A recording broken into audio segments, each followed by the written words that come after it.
Mesdames, Messieurs, bonjour et bienvenue sur notre chaîne YouTube.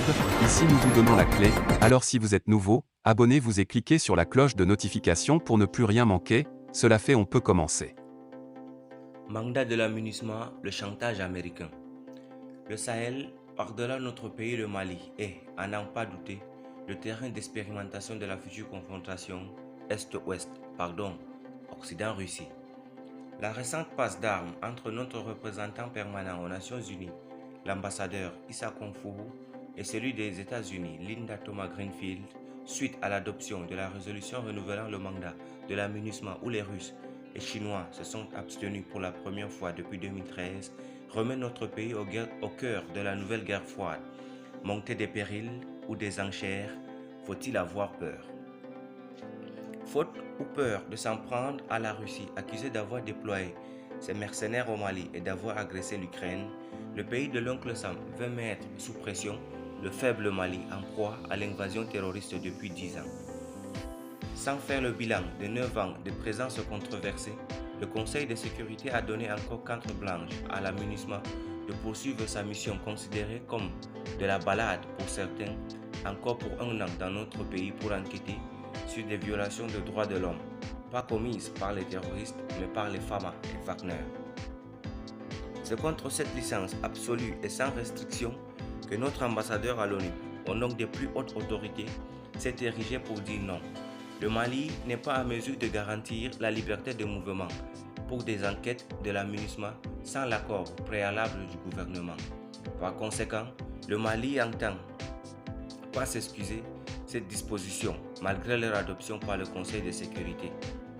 Foulant au pied les principes de souveraineté mis en avant par notre pays, d'habitude clairvoyant, les États-Unis, à travers leur mission permanente auprès des Nations Unies, notamment une déclaration de l'ambassadrice Linda Thomas-Greenfield, suite au renouvellement du mandat MINUSMA, se disent profondément préoccupés par la déclaration de notre gouvernement souverain de refuser à la MINUSMA la liberté de mouvement nécessaire à l'accomplissement de son mandat.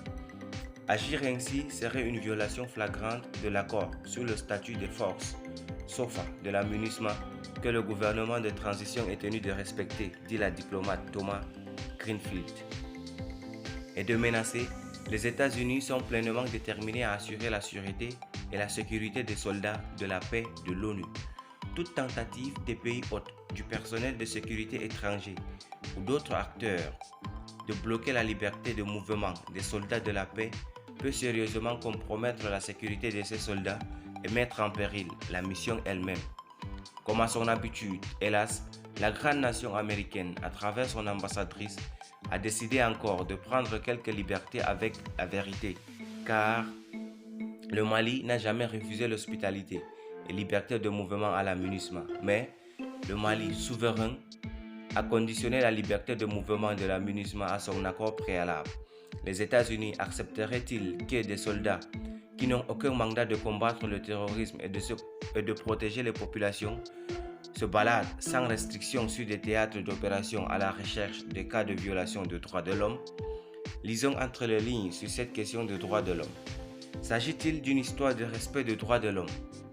Que l'Amérique ne se fasse aucune illusion, elle ne trouvera pas sur cette terre des hommes aplatis, mais des patriotes prêts à mourir au front pour défendre la dignité et la souveraineté de leur pays, comme en Somalie, comme en Afghanistan.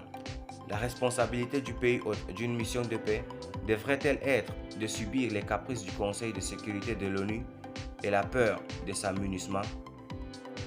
Merci pour votre aimable attention. Si vous êtes nouveau, n'oubliez pas de cliquer sur la cloche de notification et de vous abonner à la chaîne.